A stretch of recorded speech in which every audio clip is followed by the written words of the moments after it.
Today we're looking at Mallory-Weiss Syndrome. Right. It's one of those classic causes of upper gastrointestinal bleeding that, I think can really challenge our instincts as healthcare providers. So let's define it quickly. It's a mucosal tear, specifically where the esophagus meets the stomach. And it's caused by this really intense sudden pressure, usually from violent retching or vomiting, a purely mechanical injury. We're going to cover 5 points that I think really challenge some common assumptions about how you manage this. Let's start with the big one then. The patient presents after vomiting a lot of blood. Hemodyamesis. It just screams emerges. It does. Everything about it sets off alarm bells. But what's the actual clinical reality behind the tear's severity? The surprising truth is that the vast majority of these are just shallow mucosal tears. Shallow, okay. Because the injury doesn't usually go deeper into the submucosa, most cases are what we call self-limited. Meaning the bleeding just stops on its own. It stops on its own, spontaneously, without any specific medical treatment aimed at stopping the bleed. That is so counterintuitive. So for most of these patients, what does management actually look like? It's conservative management, and that's usually all that's needed. Which means? Close monitoring. I mean, really close. Hourly vital signs, serial hemoglobin checks. We're giving intravenous fluids to maintain hydration, and typically it's nothing by mouth for the first 24, maybe 48 hours. So the body's own clotting system fixes the problem. Our job is just to support the patient and watch for any signs of shock. That's it. You're managing the patient, not the bleed itself. So when do you pull the trigger and say, okay, conservative management isn't enough? What's the threshold? The big pivot point is usually the need for blood products. If you find yourself needing to transfuse ongoingly. Like 2 or more units of packed red blood cells. That's the general rule of thumb, yes. If they need that, or if they're hemodynamically unstable and fluids aren't fixing it, the risk profile has completely changed. And that's when you shift to urgent intervention. Only then. It's a critical distinction. It is. Okay, so that brings us to the role of endoscopy. Right. The gold standard for diagnosis. So let's say we do an upper endoscopy, we see the tear. Does the presence of that tear automatically mean we have to intervene right then and there? No, absolutely not. And this is a huge point where I think over-treatment can happen. Really? Yes. Just finding the tear doesn't mean you have to do something therapeutic. The guidelines actually emphasize watchful waiting if there's no active bleeding. So the scope is purely diagnostic in that case? It can be. The visual confirmation of a laceration isn't the trigger. It's the visual confirmation of ongoing bleeding. What are you looking for specifically? We're looking for active bleeding. That means visible spurting or, active oozing from the tear site. Or sometimes you'll see a non-adherent clot, which suggests it's a high-risk vessel that could re-bleed. Only then do we intervene. And what do those interventions look like? It's endoscopic hemostasis. So we can do a local injection of dilute epinephrine, use thermal coagulation, or apply mechanical things like hemoclips to pinch the vessel shut. And what percentage of patients actually end up needing that? It's a pretty small number. Studies show it's somewhere between maybe 10 to 15% of all MWS patients. So for the other 85 to 90%? If the bleeding has already stopped by the time we scope them, the guidelines say no endoscopic treatment at all. And, major surgery for this, it's exceedingly rare, almost unheard of today. Okay, let's shift from the injury to the patient.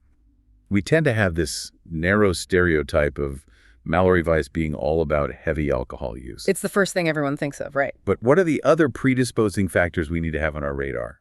Well, heavy alcohol use is definitely a strong link because it so often leads to forceful vomiting. But the anatomy, the underlying mechanical structure, is just as important. What kind of structural issues are we talking about? The big ones are a hiatal hernia or having underlying reflux esophagitis. How do they contribute? Well, the thinking is that a hiatal hernia sort of tethers the gastric mucosa. It makes it more vulnerable to that sudden explosion of pressure.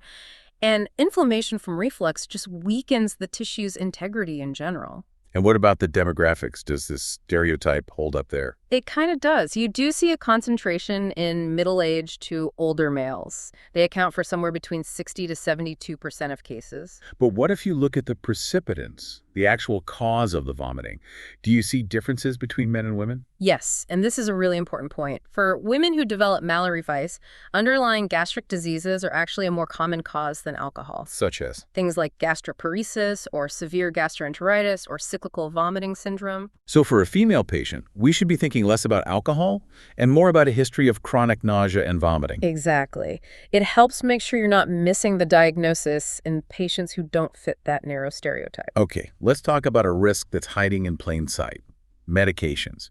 What common everyday drugs can complicate a Mallory-Weiss tear? This is a big one. You're looking at non-steroidal anti-inflammatory drugs, so NSAIDs, aspirin, and any anticoagulants. And we have to be really clear here. These drugs do not cause the tear itself, do they? That is absolutely correct. They don't cause the initial mechanical injury, that's from the retching. But once that tear is there, they make everything worse. The severity, the duration, the amount of bleeding. Why? What's the mechanism? They interfere with two really essential protective systems. Okay, what's the first one? First, they hit the body's ability to form a clot.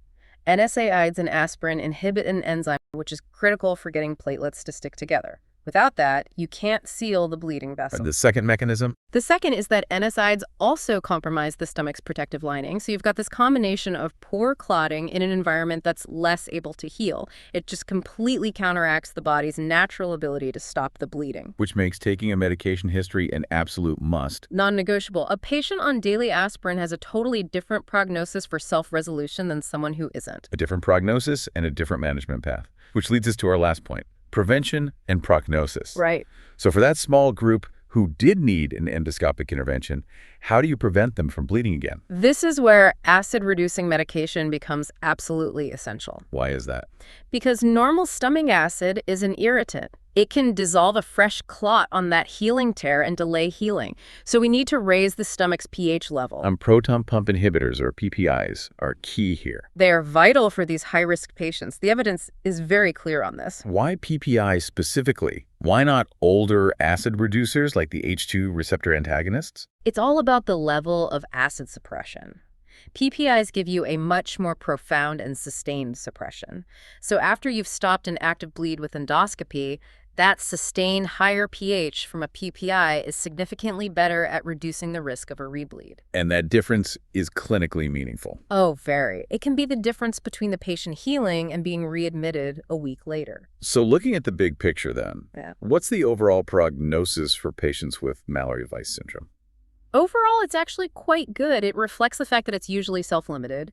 The in-hospital mortality rate is low. It's measured at around 2.7%. But I'm guessing that number doesn't tell the whole story. There must be high-risk groups hidden in there. There are. The prognosis gets much, much worse if the patient comes in with serious complications. Like hypovolemic shock. Exactly. Hypovolemic shock, organ dysfunction because of the shock, or if they have severe pre-existing conditions like advanced liver disease or coagulopathy. Those are the real drivers of mortality, not usually the tear itself. This has been a really focused review. To sum up, I think Mallory-Weiss is just a powerful example of the body's own resilience. It really is. The key clinical takeaway is that a very alarming symptom like vomiting bright red blood doesn't always demand the most aggressive intervention right away. It forces you to override that initial panic response. You have to. Sometimes the wisest, most effective management is just careful, supportive observation. It's a great lesson in clinical restraint. I think so. The successful management here shows that sometimes the best intervention is simply stepping back.